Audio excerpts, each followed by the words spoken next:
Big boss season 4 నుంచి top 4 big boss season 8 నుంచి top 4 కంటెస్టెంట్‌గా ప్రేరణ బయటకొచ్చింది. అయితే నిజానికే ప్రేరణ ఓటింగ్ చూసి, తను ఆడే గేమ్ తీరు చూసి ప్రతి ఒక్కరు కూడా తను టాప్ 3, టాప్ 2 అనుకున్నారు. కానీ ఊహించని విధంగా బిగ్ బాస్ ప్రేరణకు ట్విస్ట్ ఇచ్చాడు. అయితే ఇప్పుడు బిగ్ బాస్ విషయంలో ప్రేరణ బయటపెట్టింది ఒక అద్భుతమైన సంచలన నిజాన్ని. నిజానికి మనం గమనించినట్టయితే ప్రతి సీజన్‌లో అంటే ఎప్పుడైతే డబ్బులు ఆఫరింగ్ అనేది జరుగుతూ వచ్చిందో సీజన్ 4 కానీ, సీజన్ 5 కానీ, 6 కానీ, 7 కానీ చూసినట్టయితే టాప్ 4 కంటెస్టెంట్‌కి ఒక సూట్ కేస్ వస్తుంది. సిల్వర్ సూట్ కేస్ కానీ లేకపోతే ఎవరైనా సెలబ్రిటీస్ వచ్చి మనీ ఆఫర్ చేస్తారు. 10,00,000 అవ్వచ్చు, లేకపోతే ఎంతైనా అవ్వచ్చు.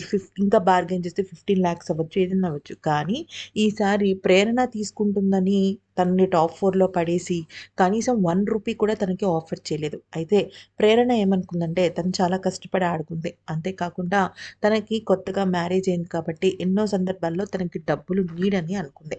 అయితే ఖచ్చితంగా మనీ ఆఫర్ చేసుంటే తను అట్‌లీస్ట్ ఆ ఆఫర్‌ని తను యాక్సెప్ట్ చేసుండేదాన్నని. అయితే ఎన్నో రోజులు కష్టపడి ఆడినప్పటికీ కూడా కనీసం రూపాయి కూడా నాకు దక్కలేదని అంది. అయితే మరి నబిల్‌కి కూడా దక్కలేదు కదా! అంటే నబిల్‌కి తీసుకోవడానికి ఇంట్రెస్ట్ లేదని, కానీ నాకు ఇంట్రెస్ట్ ఉందని, ఖచ్చితంగా నేను తీసుకునేదాన్నని, నాకు ఫినాన్షియల్‌గా కొంతవరకు సపోర్ట్ అవసరమని, ఆ అమ్మాయినని సీరియల్ యాక్టర్‌నని ఇవాళుంటే రేపు మాకు సీరియల్స్ ఉండవు అంటూ బాధపడింది. మరి నిజం అంతే కదా ఫ్రెండ్స్. టాప్ 4కి కైనా కనీసం ఒక 10,00,000 రూపీస్ కనుక బిగ్ బాస్ ఆఫర్ చేసుంటే బావుండేది. ఇప్పటి వరకు అన్ని సీజన్స్‌లో కూడా టాప్ 4కి ఖచ్చితంగా మన సీజన్ 7లో మరి యావర్ తీసుకొని వెళ్ళలేదా? ఓటీటీలో హర్యానా తీసుకొని వెళ్ళలేదా?